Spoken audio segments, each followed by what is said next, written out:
The Villisca Axe Murder House in Villisca, Iowa is a well known tourist attraction for ghost hunters and horror movie lovers alike. The site of a gruesome unsolved 1912 murder, in which six children and two adults had their skulls completely crushed by the axe of an unknown perpetrator, was purchased in 1994, restored to its 1912 condition, and converted into a tourist destination. It costs $428 a night to stay at the old haunted home, where visitors always report strange paranormal experiences such as visions of a man with an axe roaming the halls or the faint screams of children.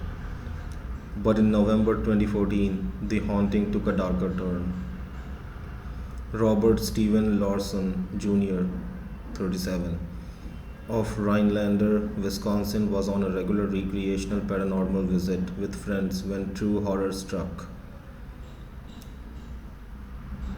His companions found him stabbed in the chest, an apparently self inflicted wound, called 911, and Lawson was brought to a nearby hospital before being helicoptered to the Creighton University Medical Center in Omaha.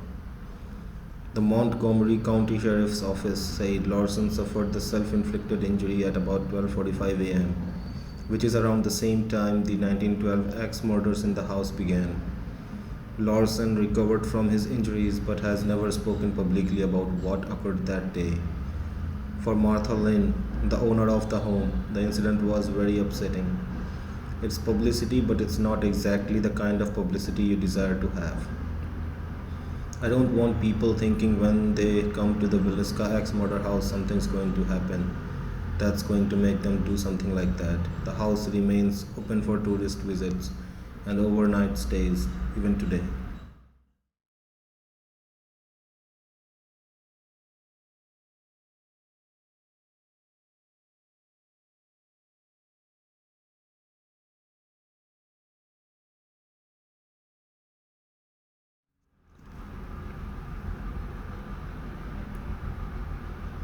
When you think of haunted dolls, it's likely the creepy old Victorian looking porcelain kind that springs to mind, none of which you probably have laying around. Still, don't get too comfortable around any kids' toys too soon.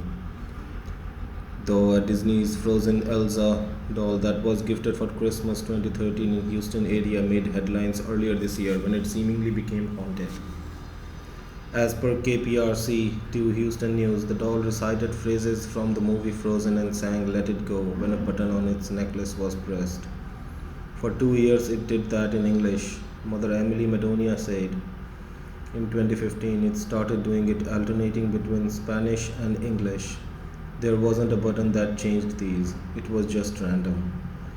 The family has owned the doll for more than 6 years and never changed its batteries. The mother says the doll would randomly begin to speak and sing even with its switch turned off. The family decided to throw the creepy doll out in December 2019. Weeks later, they found it inside a bench in their living room. The kids insisted they didn't put it there, and I believed them because they wouldn't have dug through the garbage outside, Madonia told KPRC2 Houston News.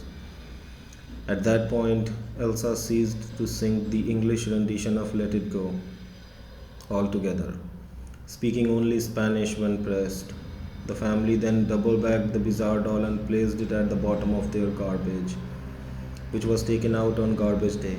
They went on a trip shortly after, but when they returned, Elsa too had come back and was waiting in the backyard of their home. This time, the family mailed Elsa to a family friend in Minnesota who taped the haunted doll to the front bumper of his truck. It doesn't seem to have made its way back to Houston yet, as per Madonia's latest Facebook update on the creepy doll.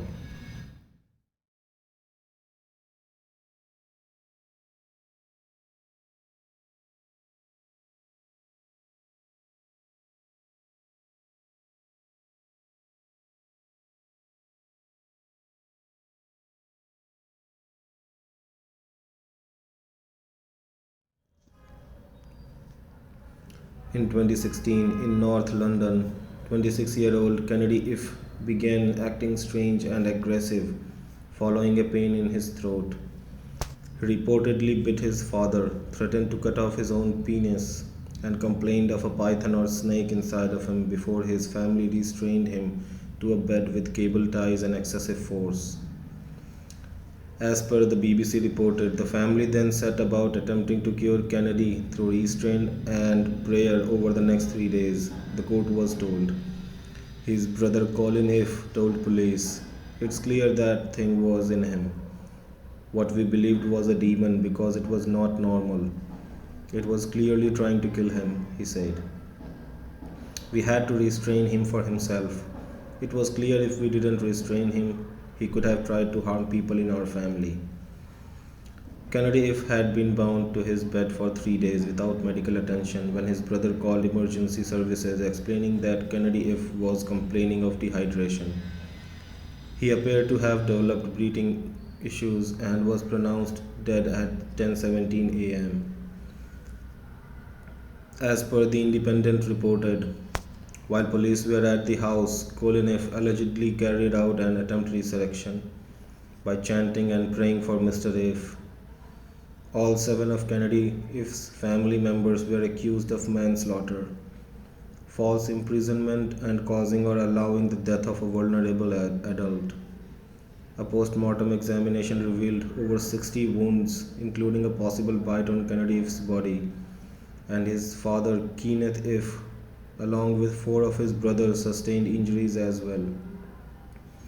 The BBC reported Kenneth If told jurors he ordered his sons to take shifts and use overwhelming force, but denied that an association with cults, occults, and secret societies played any part in the death. After a 4 day jury deliberation, all seven family members were cleared of charges on March 14, 2019.